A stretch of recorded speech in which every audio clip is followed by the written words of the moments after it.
Oke, Assalamualaikum warahmatullahi wabarakatuh. Kali ini kita akan membahas tentang fisiologi dari pertumbuhan dan juga perkembangan dan penuaan.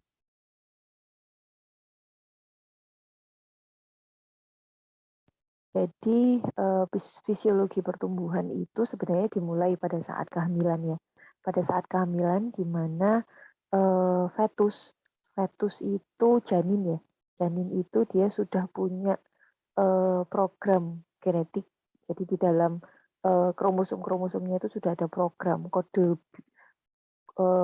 blueprint kita itu kan adalah DNA. Itu sudah punya kode pemrograman di mana nanti tumbuhnya itu akan seperti apa. Jadi itu sudah ada. Itu di awal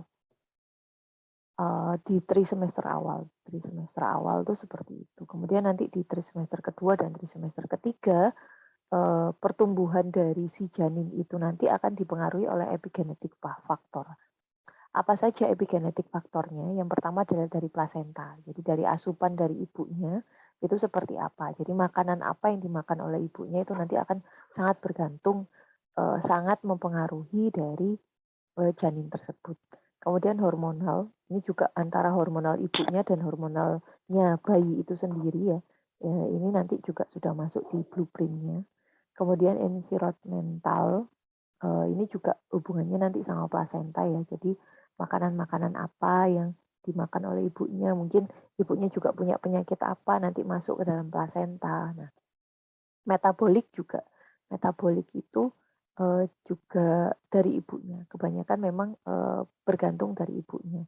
Kesemuanya ini sebenarnya dari ibunya. Cuman memang bayi ini sendiri dia juga sudah punya program DNA sendiri itu dari hormonalnya dan dari metaboliknya dia sendiri. Nah, kita mulai dari perkembangan dari sistem kardiovaskuler. Sistem kardiovaskuler ini termasuk yang pertama berkembang pada saat janin ya, di mana sirkulasinya dimulai pada minggu keempat. Kemudian nanti dia juga akan mulai memberikan nutrisi ya, karena kan sirkulasi itu kan penting ya untuk distribusi nutrisi dan juga oksigen. Cuman mungkin sirkulasinya itu tidak didapatkan sendiri, tapi dari plasenta langsung. Nah, di sini beberapa jaringan sudah mulai membentuk sel darah merah, terutama adalah bone marrow ya dan hepar. Itu nanti dia juga akan membantu untuk mendistribusikan makanan-makanan tersebut. Pada sel darah merah yang awal di janin itu dia masih punya inti, jadi dia tidak mudah untuk mati, masih bisa berkembang lagi. Hemoglobin pada janin ini dia masih mempunyai kemampuan untuk mengikat oksigen lebih tinggi. Jadi walaupun oksigennya cuma sedikit, itu masih bisa dipergunakan secara optimal. Berbeda ketika mereka nanti sudah lahir. Nah ini namanya adalah hemoglobin fetus atau HbF. Nanti setelah dia lahir, maka hemoglobin fetus ini nanti dia akan tercerna, didegradasi, dihilangkan karena memang sudah tidak sesuai dengan adaptasi yang ada pada saat dia sudah dilahirkan. Nah, untuk respirasi ini penting ya. Jadi pada bayi ini karena respirasinya sebenarnya tidak bekerja pada saat di dalam janin ya. Pada saat di dalam janin itu alveolinya masih kolaps. Jadi alveolinya itu dia tidak mengembang dan mengempis karena memang oksigenasinya didapatkan langsung dari sirkulasi plasenta. Sehingga alveolinya tidak perlu bekerja. Nah, alveoli bekerja pertama kali adalah ketika bayi tersebut lahir, karena begitu plasentanya diputus, arteri umbilikalisnya dipotong, maka oksigenasi berasal dari bayi tersebut. Nah, bagaimana caranya? Yang pertama adalah dengan menangis. Jadi menangis itu membantu untuk meningkatkan tekanannya, meningkatkan tekanan yang ada di dalam alveoli sehingga alveoli bisa mengembang. Sama seperti ketika kalian meniup balon pertama kali. Ketika kalian meniup balon pertama kali itu nanti kalian akan memberikan tekanan yang cukup tinggi kan. Nah, sama seperti itu. Cuman kalau pada bayi ini dengan cara menangis itu tadi. Kalau untuk sistem saraf pusat ini bareng dengan sirkulasi ya. Dia juga sudah mulai terbentuk dan sudah mulai berkembang itu sejak usia eh, kehamilan minggu keempat. Cuman dia lebih berkembang lagi dan mulai terlihat bentuknya, terutama adalah pembentukan dari medula spinalis dan juga batang otak itu pada usia kehamilan 4 bulan. Cuman untuk sinaps atau perkembangan dari si neuron ini sendiri nanti akan lebih berkembang lagi ketika dia sudah lahir. Jadi tergantung pada stimulus-stimulus sebenarnya. Jadi perkembangan dari sistem saraf ini bergantung pada stimulus. Kalau memang stimulus itu sudah diberikan sejak di dalam kandungan, janinnya diajak ngomong, diperdengarkan ayat-ayat lantunan-lantunan Al-Quran, nah maka sinap-sinap tersebut sudah akan mulai terbentuk sejak awal. Dan itu bagus memang. Jadi periode perkembangan dari sistem saraf ini yang terbaik adalah pada saat di dalam janin sampai 2 tahun pertama. Itu yang paling penting. Cuman nanti dia akan terus berkembang ya. Untuk sistem saraf ini dia akan terus berkembang berbeda dengan organ-organ lainnya. Kalau sistem saraf dia akan terus berkembang sampai memang dia memasuki usia pubertas. Bahkan sebenarnya pubertas pun juga dia akan masih berkembang, cuman bukan dalam bentuk penambahan dari neuronnya, tapi sinap-sinapnya. Jadi memperpanjang akson. Kalau akson kan dia bisa bisa lebih panjang lagi ya, tapi kalau somanya itu dia tidak bisa. Somanya hanya ketika dia sudah beberapa tahun setelah dilahirkan itu masih bisa dia, tapi ketika sudah biasanya usia 5 tahun gitu perkembangan dari somanya sudah berhenti. Nah, untuk sistem renal ini ginjal itu dia baru mulai mengeluarkan urinnya itu pada trimester kedua. Cuman urinnya ini lebih banyak adalah cairan amnionnya, cairan amnion. Kalau misalkan ibunya minum jamu-jamuan, nah itu yang berbahaya deh. Karena kalau minum jamu-jamuan itu ada beberapa yang masuk ke dalam amnion, kemudian nanti dia akan disekretkan dikeluarkan oleh si ginjalnya janin ini tadi. Nah, kan dia kalau mengeluarkan urin itu kan dia keluarnya ke amnion, nanti dia akan terhirup sendiri. Nah, itu yang berbahaya. Jadi kalau misalkan pada ibu-ibu yang meminum jamu-jamuan, terutama pada trimester akhir ya, itu nanti bisa menyebabkan terjadinya, mungkin kalau orang awam bilang itu adalah keracunan cairan amnion. Nah, itu karena memang urinnya disekresi sendiri oleh si bayi, tapi diminum atau dimakan sendiri. Nah, untuk transportnya si ginjal pada fetus ini sendiri juga perkembangannya tidak terlalu bagus, masih belum sempurna, baru nanti akan disempurnakan setelah dia lahir. Untuk keseimbangan asam basanya juga dia masih belum bisa berkembang dengan baik karena pada tubulus-tubulus renalnya itu dia reabsorpsi dan sekresinya masih belum. Nah, untuk GI atau untuk gastrointestinalnya, gastrointestinal ini dia baru benar-benar baik berkembang itu di akhir-akhir di bulan ke-8 ke-9.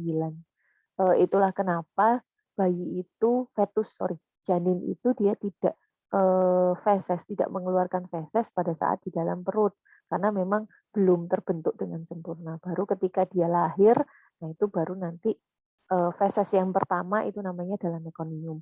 Berbeda dengan pada bayi-bayi yang dia lahirnya iya benar, lahirnya itu post-date atau lahirnya terlambat. Itu bisa terjadi dia akan termakan oleh mekonium. Itu sama juga dengan keracunan seperti yang sekresi urinnya bayi tadi. Kalau untuk fungsi dari hepar itu tidak berkembang dengan baik kalau di dalam janin, dia baru akan berkembang ketika dia sudah dilahirkan. Baru mulai terbentuk sirkulasinya, fungsi-fungsinya itu baru mulai terbentuk setelah kelahiran.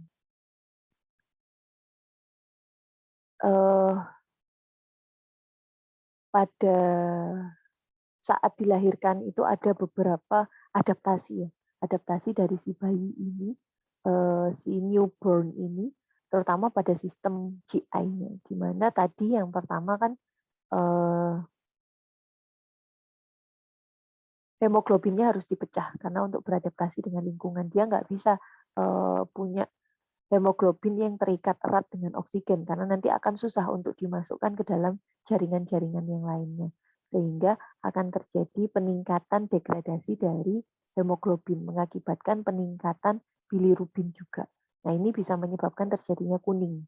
Kalau misalkan terlalu tinggi, maka dia bisa menyebabkan terjadinya ensefalopati karena bilirubinnya bisa masuk ke dalam blood-brain barrier kemudian menyebabkan terjadinya ensefalopati kejang. Terus untuk plasma proteinnya itu masih sedikit ya, jadi masih belum terbentuk karena heparnya tidak terbentuk karena plasma protein itu dibentuk oleh hepar sehingga nanti menyebabkan pada bayi-bayi yang baru lahir itu terlihat bengkak. Padahal sebenarnya ya memang karena plasma proteinnya masih belum. Bengkaknya karena apa? Karena adanya migrasi atau perpindahan cairan plasma ke interstisial karena nggak ada plasma protein yang menahan supaya cairan plasma tersebut nggak keluar.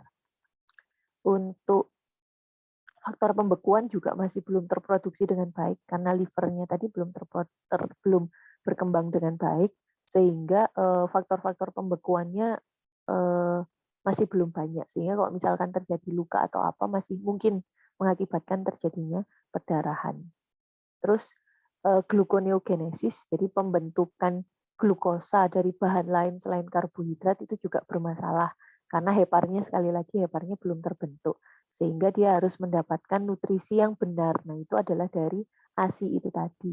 Kalau dari susu formula itu kan isinya adalah laktosa. Laktosa itu glukosa dan glukosa dan sukrosa. Nah, sukrosanya ini yang masih belum bisa dipakai. Jadi yang harus dipakai itu adalah glukosa. Nah, ASI itu yang dia memang banyak glukosanya. Jadi ready to use bisa langsung digunakan untuk si bayinya ini tadi. Nah, untuk metabolik fungsinya seperti hormonalnya, contohnya adalah insulin. Insulin ini masih belum dibutuhkan ya pada pada janin karena memang dia masih belum perlu, dia langsung mendapatkan glukosa kan, sehingga insulinnya dia tidak perlu. Baru nanti ketika dia sudah lahir, maka insulin ini nanti akan dipakai. Sebenarnya insulin ini fungsinya tidak hanya untuk memasukkan glukosa saja, tapi ada efek-efek perkembangannya, sehingga juga nanti akan dibutuhkan. Cuman kalau pada ibu-ibu dengan hiperglikemi pada saat kehamilan, maka dia bisa menyebabkan janin tersebut mengalami diabetes tipe 1 karena dia sudah terbiasa mendapatkan glukosa yang tinggi sekali. Nah, itu nanti bisa merusak si insulinnya ini tadi. Stimulasi pada sel beta pankreas pun walaupun ibunya tidak diabetes ya, tapi kalau overstimulasi pada beta pankreas juga bisa menyebabkan terjadinya hiperglikemi. Tapi pada bayinya itu nanti hipoglikemi. Karena apa? Karena ketika dia sudah terbiasa dengan glukosa yang sangat tinggi, terus ketika dia lahir, dia kan harus memproduksi glukosa sendiri. Itu dia kewalahan. Sehingga jatuhnya adalah hipoglikemi.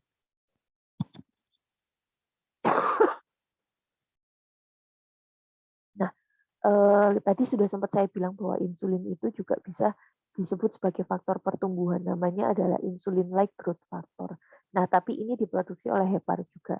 Jadi dia baru akan bisa bekerja dengan baik ketika sudah dilahirkan.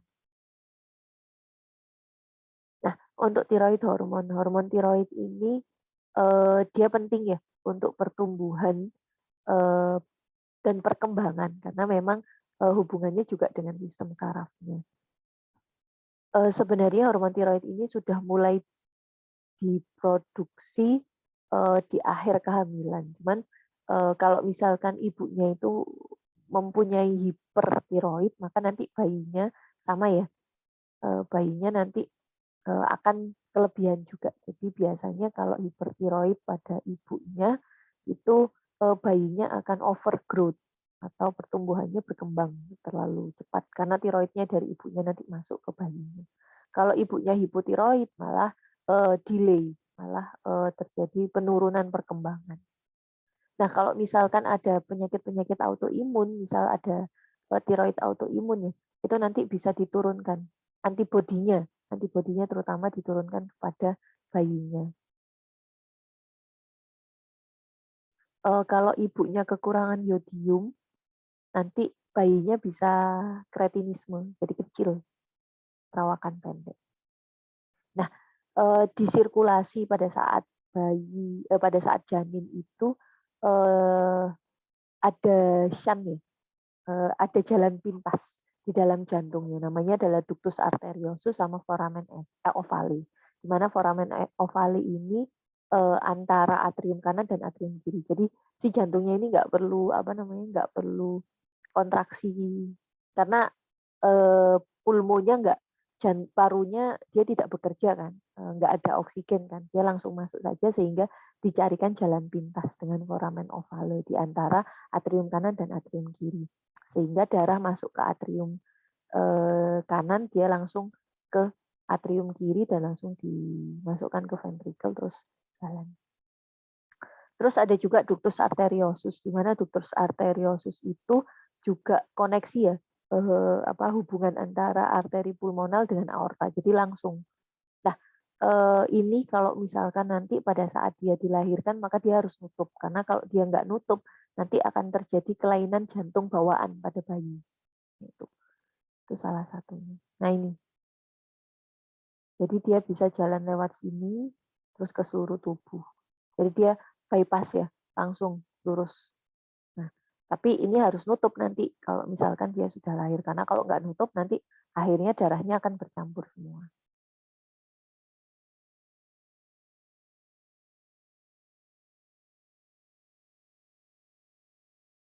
Nah ini, jadi dia harus tertutup. Dia harus tertutup karena apa? Karena pulmonya sudah mulai bekerja.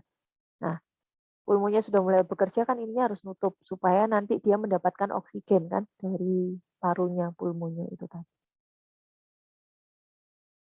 Pada akhirnya dia akan tertutup dengan sendirinya. Kalau yang di GI itu juga ada namanya adalah ductus venosus, di mana ductus venosus ini itu adalah jalan pintas keluar ke hepar. Gini ya, dari hepar langsung ke pembuluh ke GI. Ini dia harus nutup dan nanti akan membentuk yang namanya vena porta. Nah, ini yang penting ya. Jadi nafas pertama pada bayi karena sekali lagi pada janin itu dia tertutup, alveolinya itu dia kolaps, nah, sehingga dia harus ditiup. Nah, ditiupnya itu adalah dengan menangis itu tadi. Jadi kalau misalkan dia menangis, dia tidak menangis, maka harus kita bantu supaya dia menangis. Kita nggak bisa memberikan nafas buatan ataupun ventilator tekanan tinggi itu bisa sih kalau ventilator tekanan tinggi, tapi sebaiknya memang menggunakan alami ya dengan dia menangis. Karena kalau misalkan menggunakan ventilator tekanan tinggi, takutnya nanti paru-parunya akan terbiasa untuk disuruh. Jadi dia tidak bisa otomatis. Untuk imunitasnya ini sistem kekebalan tubuhnya itu harus dibentuk ya, terutama yang adaptif. Kalau yang innate kan dia sudah punya sendiri, tapi kalau yang adaptif itu harus dibentuk dengan cara apa? Dengan cara vaksinasi. Ini adalah vaksinasi-vaksinasi yang harus dilakukan. Nah, itu kalau untuk yang tumbuh dan kembang. Nah, kalau penuaan ini biasanya mulai terjadi ketika usianya sudah 60 tahun ya, 50 tahun ke atas lah, 55 ke atas lah paling tidak, di mana akan terjadi penurunan beberapa sistem organ. Salah satunya ini adalah sistem muskuloskeletal, di mana mineral-mineral yang ada di dalam otot tersebut dia mulai akan turun sehingga terjadi banyak osteoporosis, terutama pada tulang-tulang punggung ya. Karena tulang punggung itu kan sebenarnya berat ya, dia menahan beban tubuh kita Sehingga kalau misalkan pada usia tua kenapa kok banyak yang bungkuk, itu karena itu. Jadi, tulangnya mulai kehilangan kekuatannya sehingga untuk menahan bebannya itu agak susah, sehingga posturnya cenderung untuk bungkuk. Terus, body mass-nya atau, berat badannya juga cenderung turun. Ini terjadi karena sebenarnya bukan penurunan karena apa gitu bukan, tapi lebih karena, peristaltik di dalam ususnya itu menurun, sehingga makanan itu tidak bisa turun dengan baik, sehingga cenderung kenyang. Jadi porsi makannya itu lebih sedikit. Nah, itu yang menyebabkan terjadinya, penurunan dari body mass ini tadi.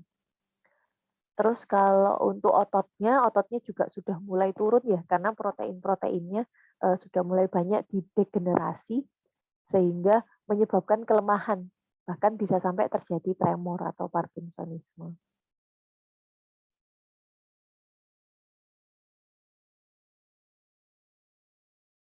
Untuk sendi-sendi itu karena memang sendi itu, eee, fungsinya adalah untuk menumpu ya, menumpu beban kita, itu biasanya cairan pelumasnya yang habis, karena tidak bisa terproduksi dengan baik karena proses degeneratif atau proses penuaan itu, sehingga nanti, dia akan ya kayak kalau misalkan pager gitu ya, sudah lama dia nggak dikasih cairan pelumas, maka dia karatan, sama seperti itu. Jadi cenderung ada nyeri sendi itu terjadi pada proses degeneratif itu karena itu. Kalau pada arteri itu, elastisitas dari pembuluh darahnya itu menurun. Karena elastisitas pembuluh darahnya menurun, maka tekanannya akan cenderung tinggi. Nah, itulah kenapa pada, orang tua itu biasanya tekanannya akan meningkat, walaupun nggak sampai tinggi, nggak sampai 130 gitu, tapi normal normal, dia dia justru dalam keadaan optimal dengan tekanan darah yang sebegitu. Cuman kalau sudah sampai 140 ke atas ya kita harus, lakukan sesuatu. Terus, terkadang terjadi kan vena itu ada katupnya ya, ada katupnya. Nah, itu, agak susah untuk membuka sehingga ketika terjadi perubahan posisi, terjadi hipotensi. Jadi sering nih pada, orang tua itu ortostatik hipotensi. Jadi ketika habis tidur terus dia langsung tiba-tiba berdiri itu, darahnya nggak sampai ke otak, darahnya nggak sampai ke jantung. Karena ada proses gravitasi, katupnya nggak bisa membantu untuk menaikkan dengan cepat sehingga bisa terjadi pusing, oksigennya turun. Itu mungkin yang bisa saya berikan, tapi kalau untuk tumbuh dan kembang serta penuaan ini cuman awalnya saja ya, superficial saja. Jadi kalian bisa membaca lebih lanjut di beberapa, eee, sumber-sumber ya, kan kalian sudah lebih ahli nih generasi milenial, kalian bisa cari, googling kalau misalkan memang mau tahu. Mungkin itu yang bisa saya berikan. Terima kasih atas perhatiannya, semoga bermanfaat. Assalamualaikum warahmatullahi wabarakatuh.